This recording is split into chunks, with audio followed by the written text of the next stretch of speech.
Double room for naughty girl for exchange of favours. Female tenant needed. Cheap rent. Contact me to discuss. The government says these ads are illegal, but no one else seems to care. I'm going undercover to meet the landlords who are offering free rent in return for sex, and a vulnerable woman who experienced the riskier end of these arrangements. One guy expected me to sleep with him, but then also put in about having group sex with a lot of his friends. So he's sort of getting a bit of a dangerous cycle. So why is nothing being done about it? Some of them are worded subtly, but others leave no doubt. Double room in return for your booty. Simple, no hassle business deal. So one landlord here has told me he'd expect sex a couple of times a week. Another one says he has a high sex drive, is very adventurous and has no limits. And he'd also expect you to surrender to him. Now that makes me feel really weird, and I'm doing this as a journalist.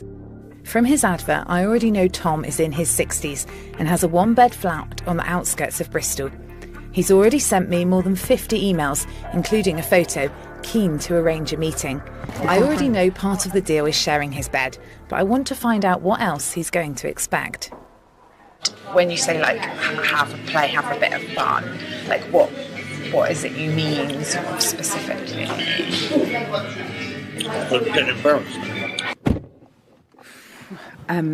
So I've just come back from a meeting with the landlord. And yeah, it was really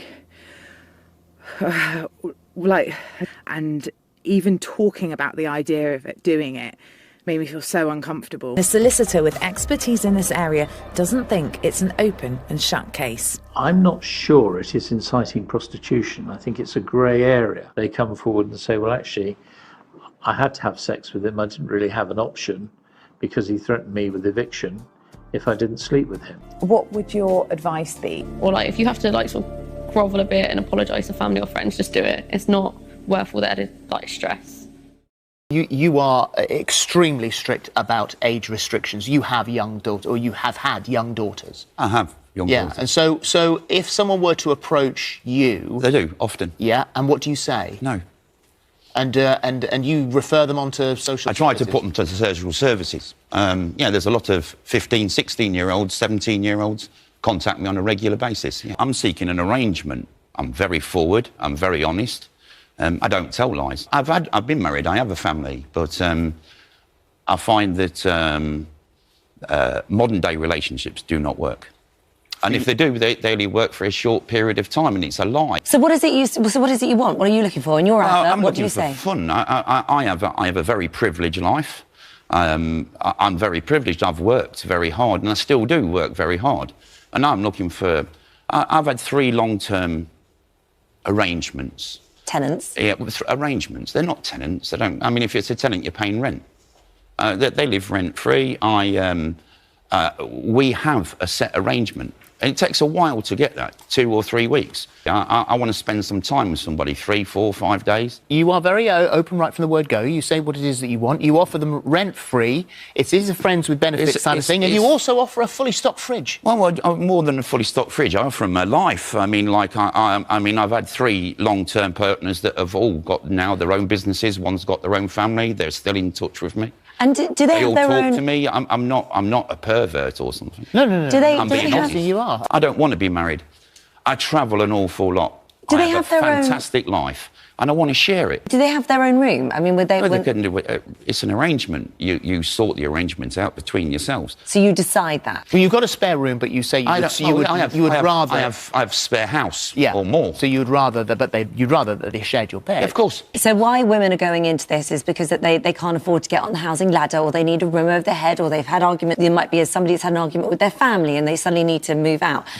Them having sex with you. Does it bother you that they're doing it for that reason rather than from the enjoyment of having sex and a fun sexual relationship from their point of view? If there wasn't having a fun sexual, even when it comes down to sex, if I wasn't having fun and having a good time, then I wouldn't really be there. And it's an arrangement between 2 adult human beings. I'm not looking for a 16-year-old and 18-year-old. I want someone of my own age. It's a very, very small part.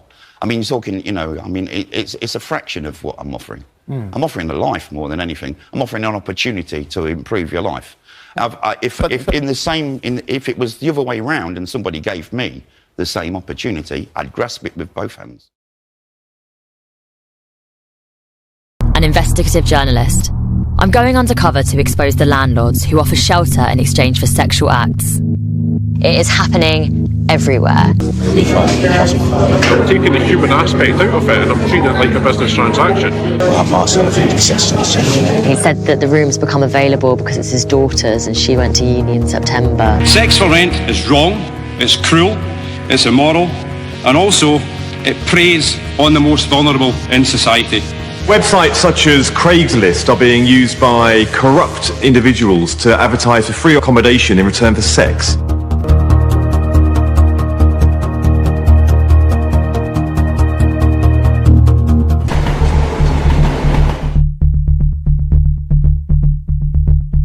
There has to be clearer criminalisation around the sex for rent issue.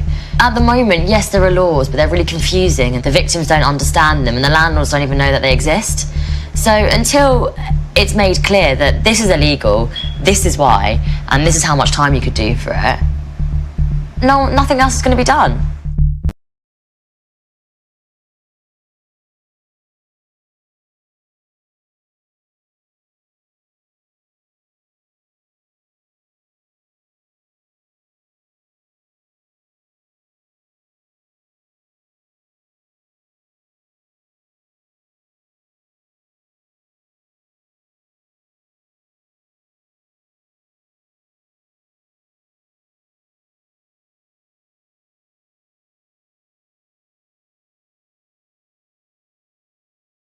I've been homeless for 2 years, staying at the Dorothy Day Center, couch hopping. I hate couch hopping because most of the time it's guys that I gotta go stay with and they think I'm gonna be some living pussy for them. You gotta sell yourself so you can be able to make it.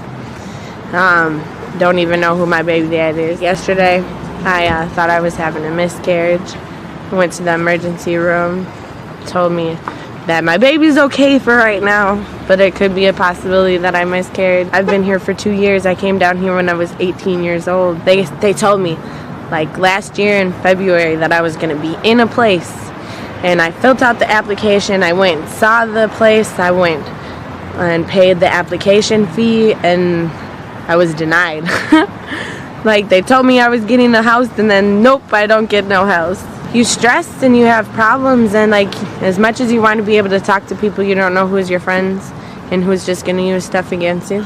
Like I said, it's like a couch hop.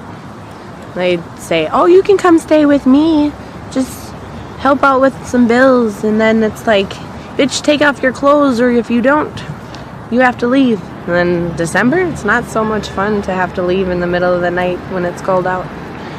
Survivor sex. Uh-huh. I've been on the streets in New York for a couple months. Got in an argument with my adopted parents. So now how are you surviving out here? Barely, but you know, just fine. A little bit of kindness? Yeah. Where'd you sleep last night? In front of a church. Oh my gosh. What was your first day homeless like? When you first ran away and you realized you had no place to go? Scary. I think the hardest thing about being on the streets is probably being a female. My mom was a victim of domestic violence.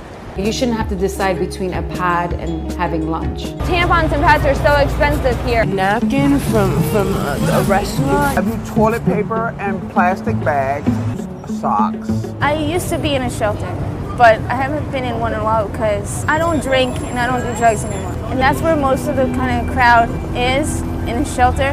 I feel safer out on the streets than I would in the shelter. One brought me a microwave burger and then said, do you want to come back to mine? I was like, no. Welcome to my humble abode. It's a bit dark and a little bit smelly. We had the beautiful tenant. How long have you been here? About 3.5 months. Yeah. Well, we were in with a shelter bit, weren't we, in a tent. That was awful. That was really scary. In a tent when it can be quite scary. Well, probably not for you because you're a male, but for a girl, yeah.